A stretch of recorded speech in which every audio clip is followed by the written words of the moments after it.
Ganvi.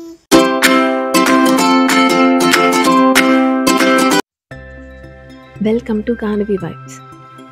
ఈ వీడియోలో నేను మీతో గానవికి నొప్పి లేకుండా ఎలా చెవులు కుట్టించామనే విషయం షేర్ చేసుకుంటాను. 3 ఇంపార్టెంట్ థింగ్స్ నేను మీతో చెప్తాను.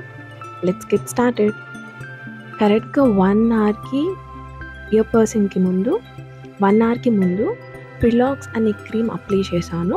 ఇది నాకు మా పీడియాట్రిషియన్ సజెస్ట్ చేశారు.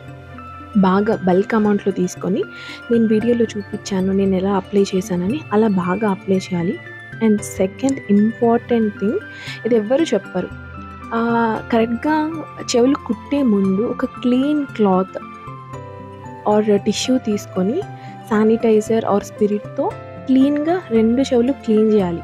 లైక్ ఎక్కడైతే మనం ఆయింట్మెంట్ అప్లై చేసామో అదంతా క్లీన్ చేయాలి, అదర్వైజ్ ఇన్ఫెక్షన్స్ వచ్చే ఛాన్స్ ఉంటుంది. థర్డ్ థింగ్, ఇయర్ పర్సింగ్ అయిపోయిన తర్వాత 1 వీక్కి 3 times a day, morning, afternoon and night ఒక టిబాక్ట్ అనే క్రీమ్ సజెస్ట్ చేశారు మా పీడియాట్రిషియన్. అది అప్లై చేశాను. వీడియోలో చూశారు కదా, అసలు పెయిన్ ఉన్నట్లు కూడా ఫేస్ కూడా పెట్టలేదు గానవి. నాకు చాలా చాలా హ్యాపీ అనిపించింది యాజ్ ఏ మదర్గా. ఈ స్టెప్స్ నేను ఫాలో అయ్యాను. అండ్ లాస్ట్ థింగ్, ఎందుకు నేను ట్రెడిషనల్ మెథడ్ చూస్ చేసుకున్నాను ఓవర్ గన్ షాట్, బికాస్ అందరూ ఈ మధ్య గన్ షాట్కే వెళ్తున్నారు, పెయిన్ లెస్ ఉంటుందని.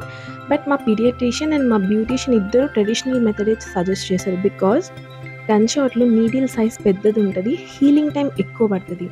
అండ్ మోర్ ఓవర్గా పెయిన్ కంటే ఎక్కువ సౌండ్కి చాలా భయపడతారు పిల్లలు.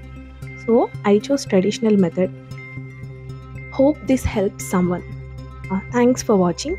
మీకు ఏమైనా డౌట్స్ ఉన్నా, ఏమైనా ఇన్ఫర్మేషన్ కావాలన్నా నాకు కమెంట్ చేయండి. I'll try to reply. And all the details నేను డిస్క్రిప్షన్ బాక్స్లో మెన్షన్ చేస్తాను. Thanks for watching.